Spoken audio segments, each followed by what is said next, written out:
Welcome into Inside Cowboys Training Camp, driven by Ford, and it is a Saturday in Oxnard. You can tell the electricity and the energy is radiating throughout Cowboys Nation. And you gotta love it. It's also radiating through Cowboys.com as well as Britt Johnson. I'm excited. Kyle Yeomans. It's also the first TV debut for our very own Patrick Walker, who joins the squad today. So you are joining as a writer. You're joining as an analysis. I mean, you have so many different things you bring to the table. So I'm going to ask you your first question on television as a part of DallasCowboys.com. Wrap up day 4 of practice for me. Last unpadded practice as they cheer for Zeke. They'll get to see plenty of Zeke later on in the week, but what have you seen from today? From today, I've seen guys who are ready to put the pads on, Kyle. These guys, this is, as you stated, this is the last unpadded practice of training camp. Monday, the intensity really picks up, and to quote the great Olivia Newton-John, things are about to get physical on Monday. So as far as today is concerned, you still have to love what you saw on the field, particularly from the defensive line and the defense as a whole. The defense continues to carry the torch right now. The offense has made plays. Obviously, the play from T.J. Vasher on yesterday, we've seen Jalen Tolbert step up and jump out quickly. You're seeing the emergence of Rico Dowdle as a viable option on offense. But it's starting to come together, and I think that the Cowboys are going to gel a lot faster than many people might believe.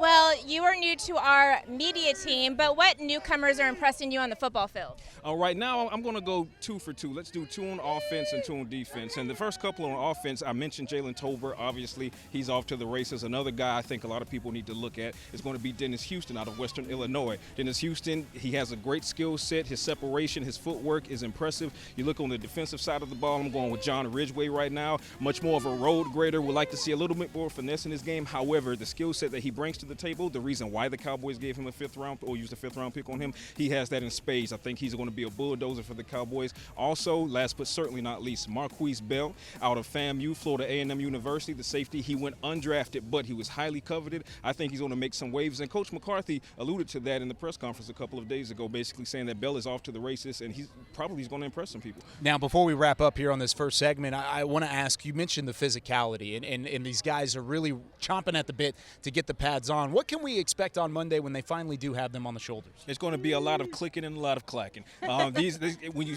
talk to these players coming off of the field, coming off of these reps, these players are hungry. They're ready. You go through mini camp, you go through the off-season lull a little bit. You're here at training camp. You start to get the juices rolling a little bit, but knowing e.g., I should say, the Guardian caps and whatnot, you can't really put hands on someone like you want to put hands on them.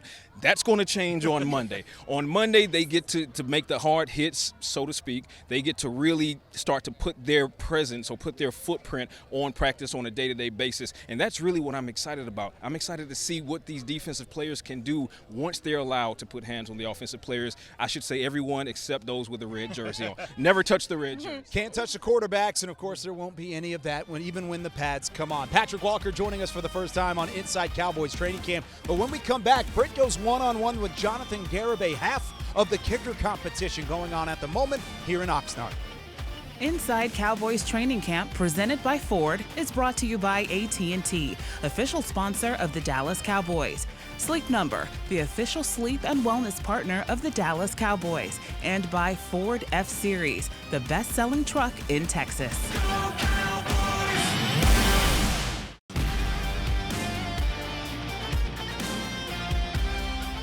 This segment is brought to you by Academy Sports and Outdoors, official sporting goods retailer of the Dallas Cowboys.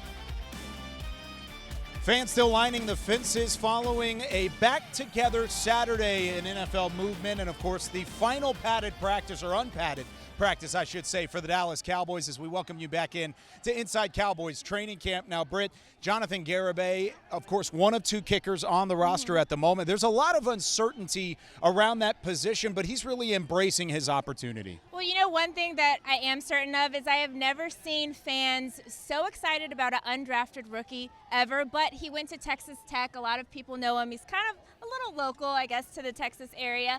And I asked him what that actually meant for him to be a Dallas Cowboy after playing for Texas Tech. This is what he had to say. Oh, it's amazing. I mean, it's a dream, you know. I've worked so hard to be in a position, you know, that where I'm at right now, but, you know, having the opportunity to get, you know, Dallas Cowboys, you know, one of the best, the best organization, you know, in the National Football League. So I think it's amazing, and you know, I'm just trying to make the best of it. What is one of the most challenging things for you as a kicker coming into training camp and being a rookie as well?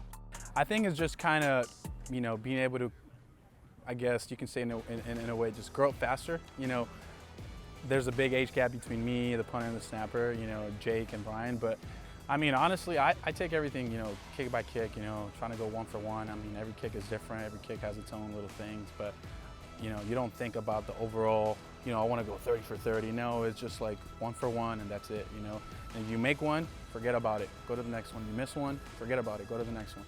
And, you know, I think that mentality, that's what you got to have, because at the end of the day, this game is mental. I mean, my position is mental, so I think that's the right way to look at it. Absolutely, perfect. Well, thank you so much, and good luck this season. Thank you, I appreciate it. So Garibay, of course, embracing his opportunity, but he's also in a competition. Liram Hajrullahu is the other kicker on the roster. Plus, there are outside options that should become available at some point, either later in the preseason or, of course, even before training camp is over with. So I'll ask you, how can the rookie make the roster and really establish himself as a potential kicker long-term for this Cowboys team?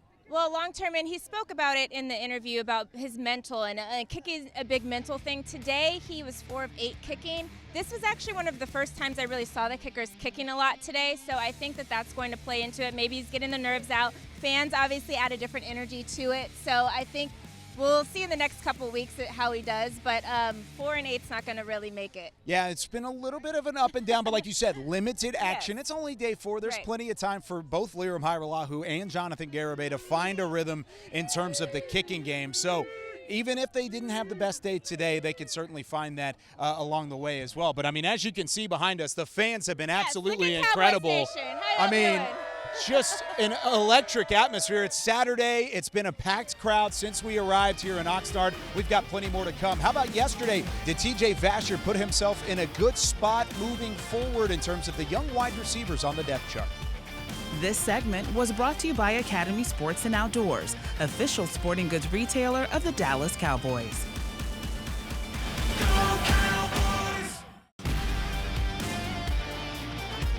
I knew coming off the line that he was going to try to give me a quick jam, try to throw me off my route, so I knew I was just going to have to win fast. And I got to make it happen and go up and make a play. What's it like to get back into the highlight reel grabs like you've had throughout your career? It felt good, but, you know, I mean, we're just getting started. Hopefully I can just keep building on it. Welcome into the final segment here of Inside Cowboys Training Camp, driven by Ford. Again, alongside Britt Johnson, I'm Kyle Yeomans. We just heard from TJ Vasher, brought to you by Sleep Number. And Vasher's had the play of the camp so far. If you haven't seen it already, look on Twitter, look anywhere. The catch was made. It was a one-handed grab over Kelvin Joseph. But that brings me to the question that out of these young wide receivers that are fighting for a roster spot, who has an early edge? Is TJ Vasher that name? I do say that, but I say it with a little bit of hesitation because I'm reminded of that David Tyree catch with the helmet, and that was his last catch he ever made in the NFL. So I'm not big on highlight reels, but if he continues to do stuff like that in practice, obviously we need somebody that's going to be like that. We need some star power. We need somebody that's going to be able to make those plays. He's a tall receiver, and I think that he could be the one to do that. There are a couple different names in that list. Simi Fehoko. Of course, you mentioned Jalen Tolbert earlier in the show. I mean, Jalen Tolbert, a third-round pick, he's going to make the roster, but then there's just a slew of guys underneath it. Ty Freifogel, and out of Indiana, undrafted free agent who's definitely rotated in. Brandon Smith, Dennis like Houston, I said. I think, is another one that obviously Patrick mentioned that I think is going to be a great guy. He's been making some big plays here at training camp as well, so can't forget about that guy. It's really the preseason is coming, and you can feel it with all these young wide receivers. Somebody's going to catch the eye of those around the league, and especially they're trying to catch the eye of the Cowboys front office. For Britt Johnson, I'm Kyle Yeomans. That does it for Inside Cowboys Training Camp presented by Ford. Inside Cowboys Training Camp presented by Ford was brought to you by AT&T, official sponsor of the Dallas Cowboys. Sleep Number, the official sleep and wellness partner of the Dallas Cowboys. And by Ford F-Series, the best-selling truck in Texas.